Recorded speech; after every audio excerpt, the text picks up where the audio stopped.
welcome back to the channel. First, a shout out to all of the mothers. Happy Mother's Day. Hope you have a fantastic day. Hope you get pampered the way you should. Do me a quick favor, everyone. Like, comment, subscribe before we get into this. Now, we're going to get into good stuff. I'm going to talk some basketball, okay? We're even going to give you a reminder of what it's like to watch Caitlin Clark be Caitlin Clark and that what that means to you as a fan and what that means to the team. And I'm not even going to show you a single logo three. Correct. I'm going to show you what makes Caitlin Clark the greatest. I won't even say greatest yet of all time. How about this? We'll narrow it down since it's something Caitlin Clark said recently. The greatest transition player, she says, in the league. I'm going to say ever. On the female side, greatest transition player ever, something that is not going to be allowed in Stephanie White's system, and I'll show you exactly why that is. But first, we got to take a listen to this because this hurt my heart. Put everything else aside, okay? Put all the stuff, all the drama, everything that we've talked about aside, and just try and step back.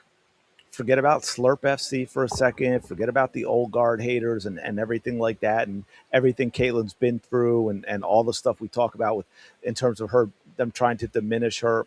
And just for a second, look at this team, the Indiana Fever team as a team. Who is on it? The roster, their positive skill set, what they bring to the table. Okay. And I want you to listen very closely to what Stephanie White says. Now, this is only about a 5-second clip, and it's the last sentence that she makes before this sentence, the last thing she says before they clip it off. I'm going to let it loop since it's only 5 seconds. Make sure you hear it again because this to me is absolutely stunning. This to me is, I was going to say fireable offense, but honestly, this is something that should have been brought up. It should have been made, something that should have been discussed in the interview session. And if I'm the front office member, the owner, whoever is making the final decision that talked to Stephanie White, I would have been like, this is not a good fit. Okay. It's just not, forget the Caitlin Clark stuff. It's just not a good fit for the team. Take a listen. Oriented things, and it's just an area that we got to continue to grow. We're not going to be able to outscore teams in this league. Never oriented things, and it's just an area that we got to continue to grow. We're not going to be able to outscore teams in this league. We're not going to be able to outscore teams in this league. You're the coach of the Indiana Fever. You have the greatest transition player in the game. You have wings like Lexi Hall and Sophie Cunningham who can run and knock down the open three with, again, anyone in the league, right? They've both been at the top of those standings in three-point percentage, and they got them because of an offense that focuses on the ball in Caitlin Clark hands. I hate to have to go back to Christy Sides again, but post-Olympic break, you saw the blueprint for what this team could be. And that team did not have the talent this team has. That team did not have the offensive talent that this team has, right? You have, again, Lexi and Sophie can run, right? They can get out in the wings and go. Kelsey Mitchell, we know, can absolutely run. I mean, look, I've got issues with some of Kelsey's game, but her out in transition as a finisher, as good as anyone in the game.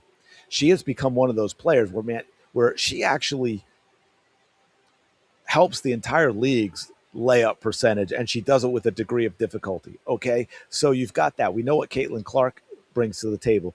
To say that you're not going to outscore teams when you have this roster, Aaliyah Boston, by the way, who also happens to be fantastic, maybe the best center in the league in transition when she's in shape. And I only say that because we've had some moments when she wasn't, but when she is, like when Aaliyah Boston gets herself into game shape and she's willing to, she gets opportunities in the run game because she does things these other centers and the other teams cannot and will not do. And Stephanie White is going to sit here and say we're not going to outscore teams in this league is disgraceful. It is a fireable offense. This is someone that again, setting aside the Caitlin Clark stuff, this is someone who's telling you that she cannot coach. She has no idea how to coach this team. She was caught on national television in that game showing you she doesn't know how to coach when she's like, what are we going to do? What are we going to do? What are we going to run? Meanwhile, the Dallas coach is like, we're doing this. You go here, you do this. And it was like night and day. Again, check into the Vanderbilt disaster. Now, and by the way, again, when I said less talent, overall, the Fever had less talent in 2024, right? But, and this is year long. Now, we know post Olympic break, it was a much different team. So, for that part of the season, remember, these numbers are even higher. League rank in 3-pointers, fifth.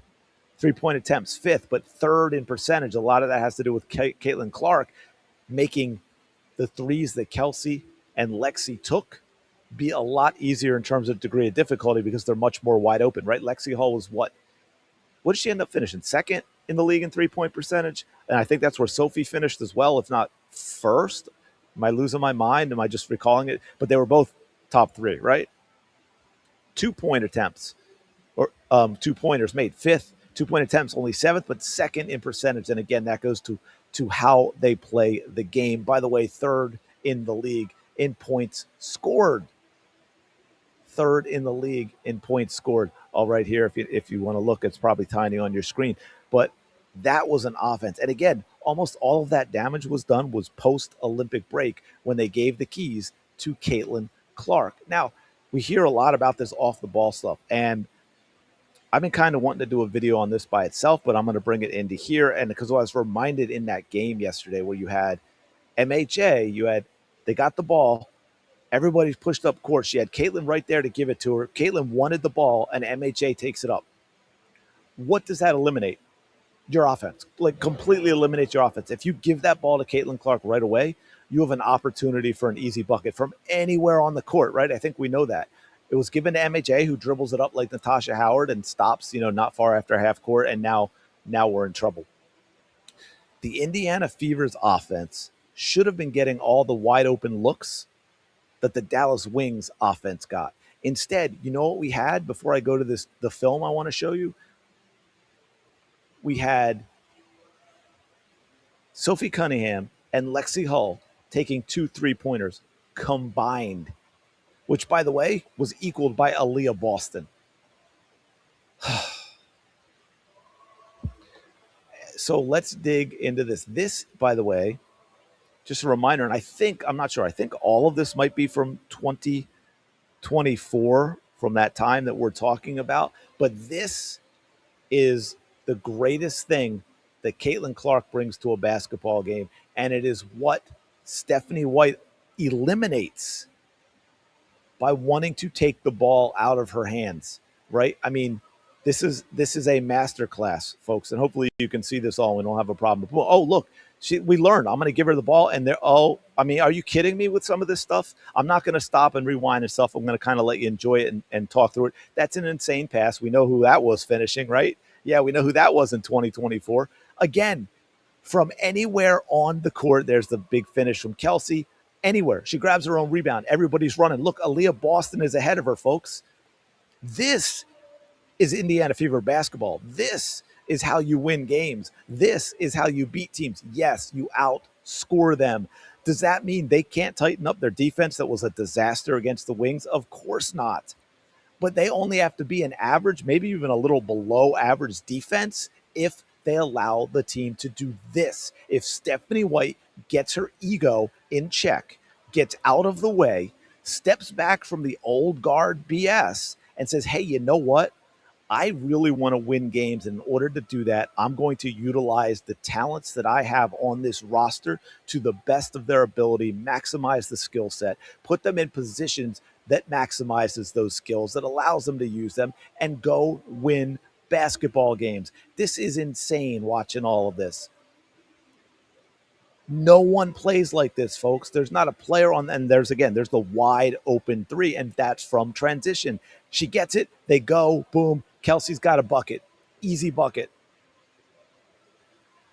You're going to tell me, because I think there's Temi. I think we saw that shift in 2024 where you saw enough of Caitlin Clark doing this, and her teammates, even if they had issues with her, even if there was jealousy, they bought into playing this way because of how much it benefited them as well.